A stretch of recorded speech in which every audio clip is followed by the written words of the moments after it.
আমি নূর Alam Khan KTL concrete bricks and হলো block ফ্যাক্টরির স্বত্বাধিকারী। আমার ফ্যাক্টরি রংপুরে, বদরগঞ্জ রোড, লাহিড়িহাট সদর, রংপুর। আমি মূলত ব্যবসা করি কেলে ব্রিক্সের বা কাদামাটির ইট তৈরি করি। আমার KTL নামে একটা ইট ভাটা আছে। সে মানে ইট ভাটা চালাচ্ছি দীর্ঘ 18 থেকে 20 বছর থেকে। আর সেখান থেকে আমার যে একটা অভিজ্ঞতা হলো যে আমরা টপ সোয়েল মাটিটা কাটিয়ে ইট তৈরি করতেছি, পোড়াচ্ছি। পোড়ার কারণে আমাদের যে ভূমি, আমাদের যে মাটি, এই মাটিটা নিচু হচ্ছে। পাশাপাশি দেখা যাচ্ছে যে আমাদের যে উর্বর যে ভূমিটা, এই উর্বর ভূমিটাকে এই কয়লা বা ওই গাছ বা যে কোনো পরিবেশের ক্ষতি করে সেগুলো দিয়ে পোড়াচ্ছি। পোড়ার কারণে আমরা কিন্তু সাময়িকভাবে লাভবান হচ্ছি, সাময়িকভাবে। আর সামগ্রিকভাবে পৃথিবীর যে সামগ্রিক যে লাভবানটা কিন্তু আমরা হচ্ছি না আমার নিজের বিবেক থেকে।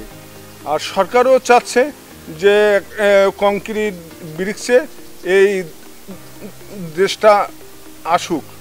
আর সরকারের সঙ্গে বাংলাদেশ সরকার, প্রধানমন্ত্রীর অঙ্গীকার যে 2025 সালের মধ্যে আমাদের সমগ্র বাংলাদেশকে ইট ভাটা মুক্ত করবে।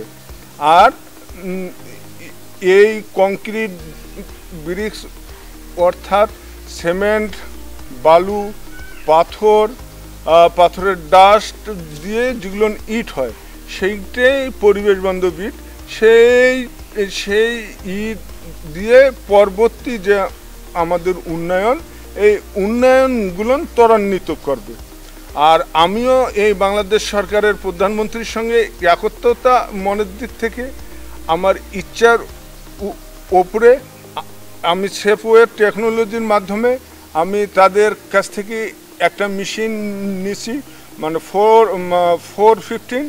আমি এই মেশিন থেকে 2000 সাল থেকে প্রোডাকশন করতেছি।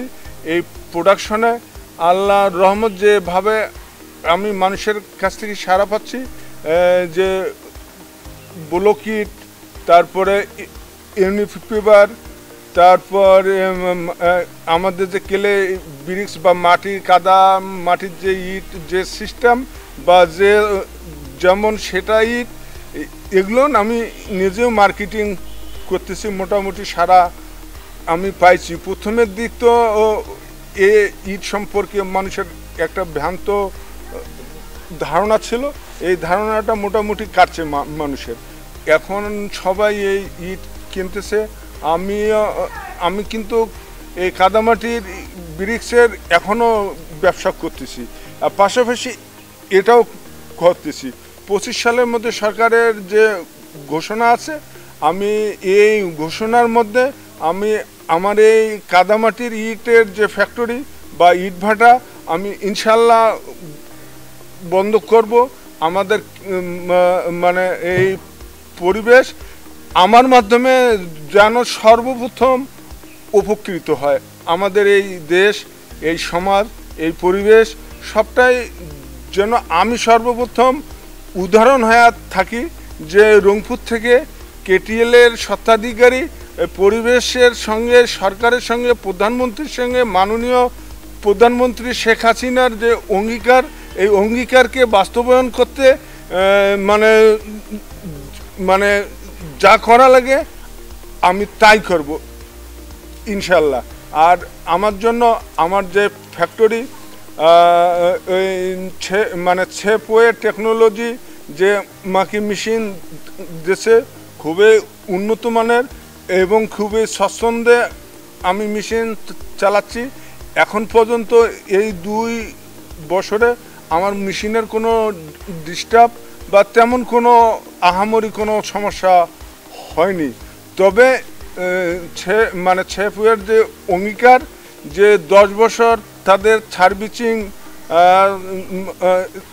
সার্ভিস করাবে বা সার্ভিসিং করাবে, তেনারা তাদের টিম বা ফোন করার সঙ্গে সঙ্গে তাদের টিম পাঠাচ্ছে। আমার যে কোনো সমস্যা মানে তাৎক্ষণিক সমাধান করাচ্ছে। আমি সেফওয়ে টেকনোলজির উত্তর উন্নতি কামনা করতেছি এবং সেফওয়ে টেকনোলজি যেন বাংলাদেশের মধ্যে সব থেকে ভালো একজন মানে ভালো কোম্পানি হয়। আর সবচেয়ে ভালো যেটা সেফওয়ে টেকনোলজির তার স্বত্বাধিকারী এমডি মহোদয় ফারুক ভাইয়ের কথা কাজকর্মের মধ্যে 100 মিল পেয়েছি। আমি তার সঙ্গে 2 বছর মানে 365 2 বছর তার সঙ্গে লেনদেন করছি। তার কথা কাজের মধ্যে আমি আল্লাহর রহমত কোনো ধরনের সমস্যা বা কোনো ধরনের যে অর্থ নিয়ে যে মানুষের যে একটা কেলেঙ্কারি হয় তার মাঝে কিন্তু আমি উপলব্ধি করি নাই। আমি এই কারণে সেফওয়ে টেকনোলজির আমি সর্বাঙ্গীন সাফল্য কামনা করি।